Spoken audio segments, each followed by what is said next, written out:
আসসালামু আলাইকুম প্রিয় শিক্ষার্থীরা, রকিবুল 24 পাবলিকেশনে তোমাদেরকে স্বাগতম। আমি তোমাদের রাকিব স্যার দীর্ঘ 8 বছর ধরে degree 3rd year compulsory English পড়িয়ে আসতেছি। তার ধারাবাহিকতায় আজকে আমি তোমাদেরকে শেখাবো ডায়লগ রাইটিং। 4টি ডায়লগ পড়লে সকল ডায়লগ লেখার কৌশল। ইতিমধ্যে আমি ক্লাস 9-এ আমি তোমাদেরকে দুটি ফর্মুলা শিখিয়েছি। আজকে ক্লাস 10-এ আমি তোমাদেরকে আর দুটি ফর্মুলা শেখাবো। এই 4টি ডায়লগের ফর্মুলা মুখস্থ করলে পৃথিবীর যে কোনো ধরনের ডায়লগ রাইটিং তুমি লিখতে পারবা। আজকের এই ক্লাসটি রকিবুল 24 পাবলিকেশনের শিওর প্লাস বইয়ের পেজ নম্বর 35 থেকে 38 পর্যন্ত ক্লাস নেওয়া হচ্ছে। ইনশাআল্লাহ তোমরা এখান থেকে 100% কমন পাবা। তোমাদের ক্লাস প্রতি রবি, মঙ্গল, বৃহস্পতি সন্ধ্যা 7টা 30 নেওয়া হয় শিওর প্লাস বই থেকে। বইয়ের সাথে শিক্ষক একদম ফ্রি। দেখো, ডিগ্রি 3rd ইংলিশ সাজেশন 2026 বইয়ের সাথে শিক্ষক ফ্রি। তো দেখো, তোমরা যদি কেউ এই বইটি ক্রয় করো তাহলে এই বইয়ের সাথে তোমাদের আমার যে কোর্সটি আছে সেই কোর্সে তোমাদেরকে যুক্ত করে দেওয়া হবে। এই কোর্স বইটির মূল্য মাত্র 450 টাকা। বই কিনলে শিক্ষক ফ্রি বা কোর্সটি একদম ফ্রি। তাই আর দেরি না করে দ্রুত ইমো এবং হোয়াটসঅ্যাপে যোগাযোগ করো 01755559475। এই নম্বরে দ্রুত কন্ট্যাক্ট করো। আমি দীর্ঘ 8 বছর ধরে কিন্তু degree 3rd year compulsory English পড়িয়ে আসতেছি। যেমনটি বলেছিলাম, 4টি ডায়লগ দিয়ে সকল ডায়লগ লেখার কৌশল। ফর্মুলা 3 ইম্পর্টেন্ট, যে কোনো ধরনের ইম্পর্টেন্ট, সেটা হতে পারে on learning communicative English, necessity of learning English, importance of reading news paper books, necessary of tree plantation. এই প্রশ্নটি কিন্তু তোমাদের জন্য খুবই ইম্পর্টেন্ট। অর্থাৎ যে কোনো ধরনের ইম্পর্টেন্ট সংক্রান্ত যদি তোমাদের ডায়লগ আসে তাহলে এই ডায়লগটি লিখে দিলেই হয়ে যাবে। তো দেখো কি বলতেছে। আর রাকিব বলতেছে, hi Abid, how are you? Hi Abid, তুমি কেমন আছো? আবিদ বলতেছে, আই এম ফাইন, আমি ভালো আছি। What about you? তোমার খবর কি? রাকিব বলতেছে, আই এম অলসো ফাইন, আমিও ভালো আছি। Can you discuss the importance of topic name today? Topic name বলতে তোমাদের পরীক্ষা যে প্রশ্নটি আসবে তার নাম লিখতে হবে।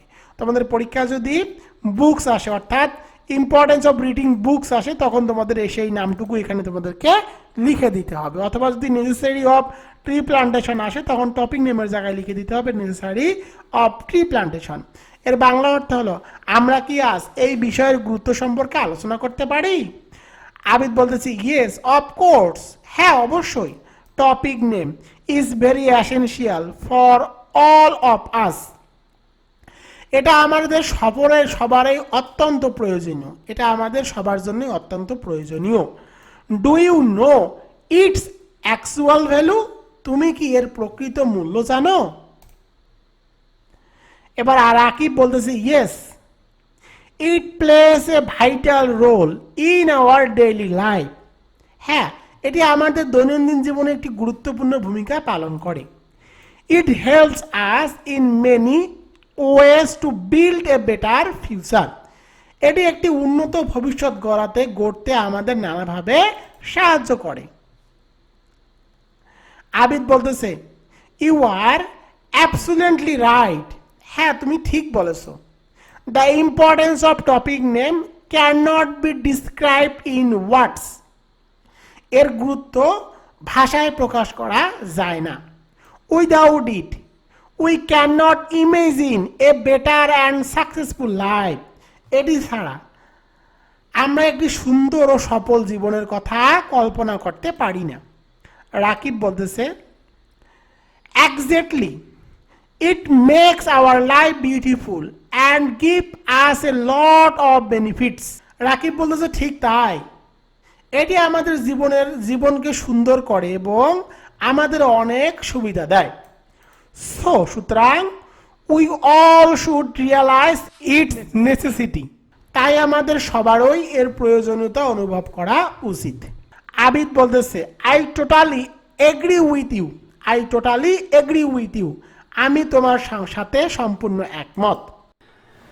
We must encourage others to understand the value of topic name. Topic name বলতে পরীক্ষায় যে প্রশ্নটি আসবে তার নাম লিখতে হবে। We must encourage others to understand the value of topic name. এর মূল্য বোঝাতে আমাদের সবাইকে অন্যদের উৎসাহিত করতে হবে। রাকিব বলতেছে রাইট, সঠিক। Thank you very much for your valuable time and nice decision. তোমার মূল্যবান সময় এবং চমৎকার আলোচনার জন্য তোমাকে অসংখ্য ধন্যবাদ।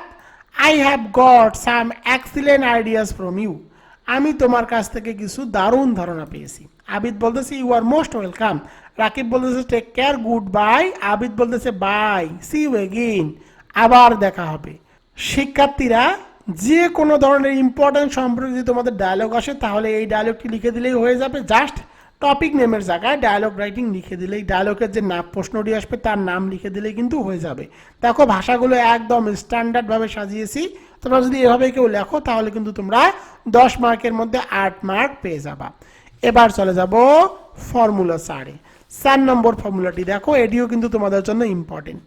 Between you and the salesman of a book stall. অর্থাৎ কাস্টমার এবং সেলসম্যান এবং কাস্টমারের মধ্যে যদি কথোপকথনে কোনো ডায়লগ আসে তাহলে তোমরা কিভাবে লিখবে? অথবা between you and the salesman of a book stall Bangla academy বইমেলা।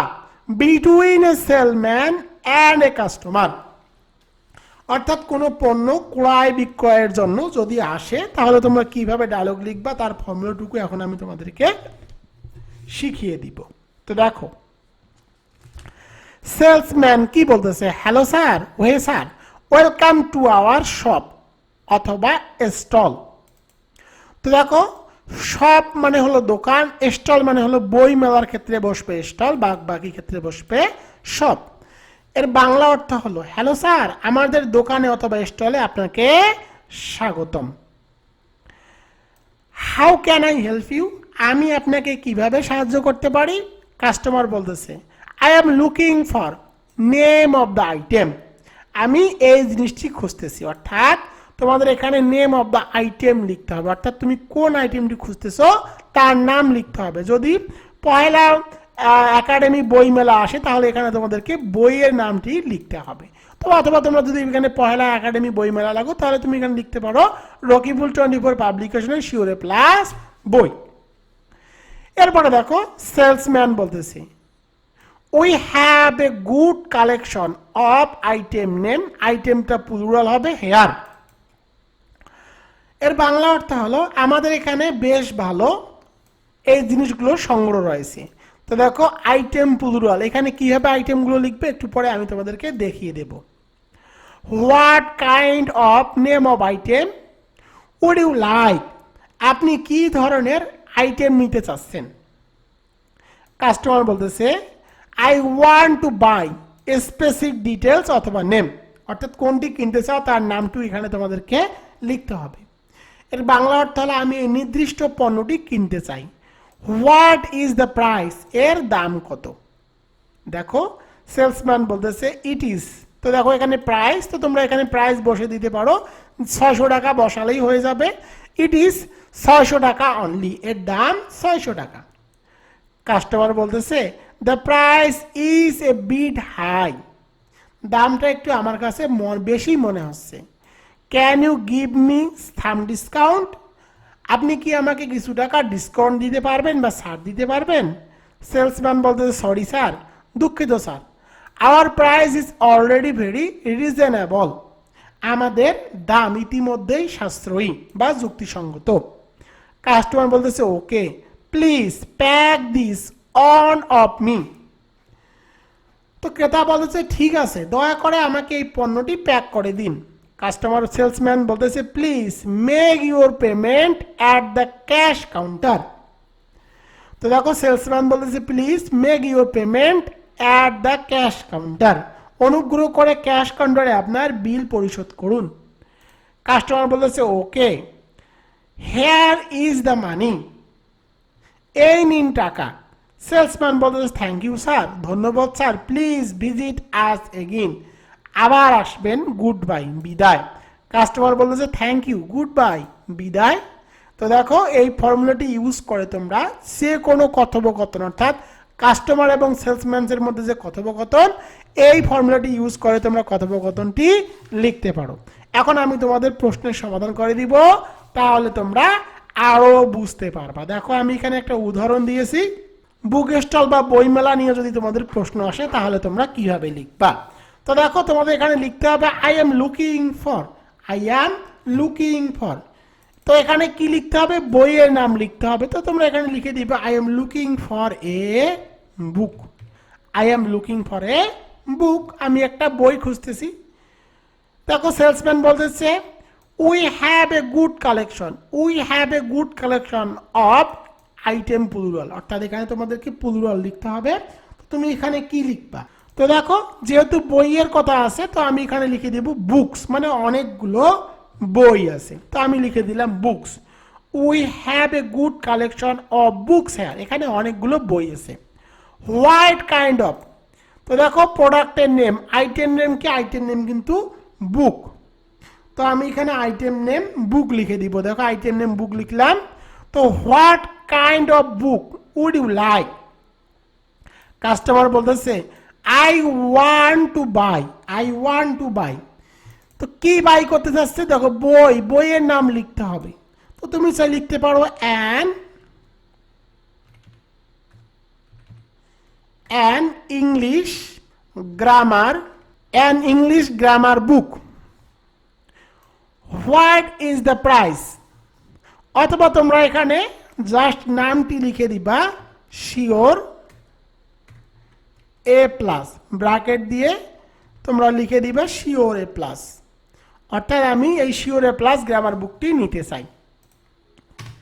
হোয়াট ইজ দ্য প্রাইস, এর দাম কত, তো দেখো শিওর এ প্লাস বইয়ের দাম কিন্তু 450 টাকা, বই কিনলে শিক্ষক পিড়ি, তো আমি এখানে 450 টাকা দাম লিখে দিলাম। পরের যে অংশটুকু সেই অংশটুকু কিন্তু ঠিক থাকবে। দেখো এই প্রশ্নটি কিন্তু 2020 সালে এসেছিল। তো বুঝতেই পারতেছো সব ফর্মুলাটি ইউজ করে কিন্তু আমি উত্তরটি লিখে দিলাম। আর একটা প্রশ্নের সমাধান করে দেই, যদি শার্ট কিনতে চাও, কোনো দোকানে গিয়ে যদি শার্ট কিনতে চাও তাহলে তুমি কি লিখবা। এখানে কিন্তু অবশ্যই তোমাদেরকে স্টল, দেখো এখানে শপ আর স্টল আছে, তোমাদের এখানে অবশ্যই লিখতে হবে স্টল, কারণ বইয়ের ক্ষেত্রে অবশ্যই স্টল লিখতে হয়, শপ লেখা যাবে না। দেখো এবার শার্ট কেনার জন্য কি লিখবা, তো শার্ট কেনার জন্য তোমাদেরকে অবশ্যই এখানে লিখতে হবে শপ, অর্থাৎ দোকান, দোকানে কিন্তু শার্ট বিক্রি করে আর স্টলে বই বিক্রি করে। তো দেখো এখানে তোমাদেরকে লিখতে হবে আই এম লুকিং ফর, কি চাও, এ শার্ট, একটা শার্ট চাই, I am looking for A shirt, আমি একটা শার্ট খুঁজতেছি। তো দেখো এখানে তোমাদেরকে লিখতে হবে we have a good collection of item plural, তো প্লুরাল এখানে কি, আইটেম হলো শার্ট, শার্টের প্লুরাল কি শার্টস, তো শার্টের প্লুরাল আমি এখানে লিখে দিব, তো শার্টের প্লুরাল লিখে দিলাম shirts here. What kind of, এবার দেখো আইটেম নেম, আইটেম নেম কি, আইটেম নেম কিন্তু আমাদের শার্ট, তো এখানে আমরা শার্ট লিখে দিব, আইটেম নেমের ক্ষেত্রে শার্ট লিখে দিব। What kind of shirt would you like, তো দেখো আই ওয়ান্ট টু বাই, তো দেখো স্পেসিফিক ডিটেলস, তো তুমি কি চাও, লাল শার্টটি চাই, আমার কোন শার্ট পছন্দ হয়েছে, একটা লাল শার্ট, তো আমি লিখে দিব a red, red cotton shirt, অর্থাৎ এই কটন লাল শার্টটি আমার পছন্দ। হোয়াট ইজ দ্য প্রাইস, এর দাম কত, তো আমি এখানে লিখে দেবো 500 টাকা, তুমি এখানে 600 টাকাও লিখতে পারো, আমি এখানে 500 টাকা লিখে দিলাম। বাদ বাকি যে অংশটুকু সেই অংশটুকু ঠিক থাকবে। তো দেখো তোমরা যদি এভাবে ফর্মুলা ইউজ করে লেখো তাহলে কিন্তু তুমি ফুল মার্কেই পেয়ে যাবা। রকিবুল 24-এর ফর্মুলা কিন্তু একদম সহজ ভাষায় এবং স্ট্যান্ডার্ড ভাষায়, এভাবে যদি তুমি লেখো অবশ্যই তুমি ফুল মার্ক পেয়ে যাবা। তোমার শিওর এ প্লাস শর্টকাট সাজেশন, ফাঁকিবাজদের জন্য ফাঁকিবাজি, মাত্র 43 পেজের শর্টকাট সাজেশন, 100% কমনের নিশ্চয়তা, অল্প দিন পরেই সিলেবাস শেষ, ভালো ফলাফল নিয়ে নো টেনশন। যে পরীক্ষাটি অনুষ্ঠিত হবে 2026। প্রথমে আমি তোমাদের গ্রামারে নিয়ে আলোচনা করব। দেখো গ্রামারে তোমাদের মার্ক থাকবে 20 মার্ক, 20 মার্কের জন্য তোমাদেরকে কতটুকু পড়তে হবে। তো দেখো গ্রামারগুলো সহজ নিয়ম দিয়ে কিন্তু সাজানো হয়েছে, নিজে নিজে বাসায় বসে পড়তে পারবা, বুঝতে সমস্যা হবে না। তো দেখো তোমাদেরকে জাস্ট 5টা আইটেম পড়তে হবে, WS question, right form or verb, changing word, punctuation and fill in the blank. তো দেখো পড়তে হবে WS কোশ্চেন মাত্র 40টি, 9টা টেকনিক দেওয়া আছে। রাইট ফর্ম আর ভার্ব পড়তে হবে মাত্র 20টি, টেকনিক দেওয়া আছে 8টি। চেঞ্জিং ওয়ার্ডের টপ সাজেশন দেওয়া আছে, সেগুলো পড়তে হবে। আর তোমাদেরকে টেকনিক বা রুল পড়তে হবে 4টি। পাংচুয়েশনে তোমাদেরকে 15টা প্র্যাকটিস করতে হবে এবং রুল পড়তে হবে মাত্র 7টি। ফিল ইন দ্য ব্ল্যাঙ্কেট তোমাদেরকে পড়তে হবে 20টি এবং 20টি কিন্তু রুলস দেওয়া আছে। রকিবুল 24 এর শিওরে প্লাস যে বইটি আছে সেই বইয়ের পেজ নম্বরগুলো আমি এখানে দিয়ে দিয়েছি। দেখো তোমরা এতটুকু পেজ পড়লে এখানে গ্রামারে 20 মার্কের মধ্যে কমপক্ষে হলে তোমরা 17 থেকে 20 মার্ক তুলতে পারবা, 100% গ্যারান্টি। তোমাদের জন্য দেখো এক্সট্রা প্রশ্ন দেওয়া আছে, এক্সট্রা আইটেম। তোমরা চাইলে এই প্রশ্নগুলো এবং এই পেজগুলো একবার করে দেখে যেতে পারো। যদি এগুলো দেখে যাও তাহলে তোমাদের জন্য আরো বেটার হবে। এবার চলে যাব রাইটিং 50 মার্কে। তোমাদের সব থেকে বেশি ইম্পর্টেন্ট হলো রাইটিং পার্ট, এখানে তোমাদের মার্ক থাকবে 50 মার্ক। তো আমার যে শিওরে প্লাস সাজেশন শর্টকাট বইটি আছে সেই বইয়ের মধ্যে অটো ফর্মুলা দেওয়া আছে। অটো ফর্মুলা অর্থ হলো একটি দিয়ে অনেকগুলো লেখার কৌশল, যেমন একটি লেটার দিয়ে সকল লেটার লেখার কৌশল, দুটি অ্যাডভার্টাইজমেন্ট দিয়ে সকল অ্যাডভার্টাইজমেন্ট লেখার কৌশল। এভাবে তোমাদের যতগুলো রাইটিং আইটেম আছে সব রাইটিং আইটেমে কিন্তু এরকম শর্টকাট ফর্মুলা দেওয়া আছে, বাংলা অনুবাদ সহকারে। ভাষাগুলো একদম সহজ ভাষায় দেওয়া আছে, তুমি মাত্র 2 থেকে 3 দিন পড়লে কিন্তু সবগুলো কভার করতে পারবা। তো দেখো তোমাদেরকে কতটুকু পড়তে হবে। অ্যাডভার্টাইজমেন্ট রাইটিং এর অটো ফর্মুলা পড়তে হবে মাত্র 2টি, টপ সাজেশন পড়তে হবে 5টি। অ্যাপ্লিকেশন রাইটিং এ তোমাদেরকে অটো ফর্মুলা পড়তে হবে 2টি, টপ সাজেশন পড়তে হবে 5টি। ডায়লগ রাইটিং এ তোমাদেরকে অটো ফর্মুলা পড়তে হবে 3টি, টপ সাজেশন পড়তে হবে 5টি। প্যারাগ্রাফ রাইটিং এ অটো ফর্মুলা পড়তে হবে 2টি, টপ পড়তে হবে 5টি।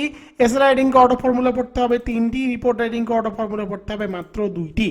এই শিওরে প্লাস বইয়ের কোন কোন পেজ পড়তে হবে সেগুলো কিন্তু আমি এখানে উল্লেখ করে দিয়েছি। এবার সর্বশেষ আইটেমটি হলো তোমাদের প্যাসেজ রাইটিং, মার্ক থাকবে 10 মার্ক। প্যাসেজ রাইটিং এর জন্য তোমাদেরকে পেজ নম্বর 133 থেকে 135 নম্বর পেজ পড়তে হবে। এখানে শর্টকাট টেকনিক দেওয়া আছে, যেই প্যাসেজে আসুক না কেন এই শর্টকাট টেকনিক ইউজ করলে 10 মার্কের মধ্যে কমপক্ষে হলে তুমি 7 থেকে 8 মার্ক তুলতে পাবা। মোট কথা মোট 43টি পেজ পড়তে হবে। 43টি পেজ পড়লেই ভালো ফলাফল নিয়ে নো টেনশন, 100% গ্যারান্টি। তোমরা যারা যারা সাজেশন ক্রয় করতে চাও তারা দ্রুত আমার হোয়াটসঅ্যাপ অথবা ইমোতে যোগাযোগ করো 01744559475। এতক্ষণ ধরে যে পেজগুলো নিয়ে আলোচনা করলাম সেটি হলো রকিবুল 24 পাবলিকেশনের শিওরে প্লাস বই, degree 3rd year English suggestion 2026, বইয়ের সাথে কোর্স ফ্রি, অর্থাৎ বইয়ের সাথে শিক্ষক ফ্রি। এই বইটি যদি তুমি মাত্র 450 টাকা দিয়ে ক্রয় করো তাহলে এই বইয়ের সম্পূর্ণ কোর্সটি একদম ফ্রিতে তোমাকে দিয়ে দেওয়া হবে। তো দেখো শিক্ষার্থীরা, তোমরা যারা যারা এখনো ইংরেজি নিয়ে অনেক টেনশনে আছো তারা দ্রুত আমার হোয়াটসঅ্যাপ এবং ইমোতে যোগাযোগ করো 01744559475।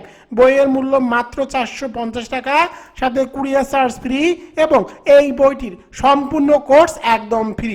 অনেককে দেখবা শুধু কোর্স বিক্রি করে 800-1000 টাকায়, আমার বইটি মাত্র 450 টাকা দিয়ে নিলে কোর্স একদম ফ্রি। তাই আর দেরি না করে দ্রুত হোয়াটসঅ্যাপ এবং ইমোতে কন্ট্যাক্ট করে রকিবুল 24 পাবলিকেশন রয়্যাল এডিশন শিওরে প্লাস এই সাজেশন বইটি অর্ডার করে নাও। সফলতার 8ম বছরে কিন্তু এই বইটি বের হয়েছে।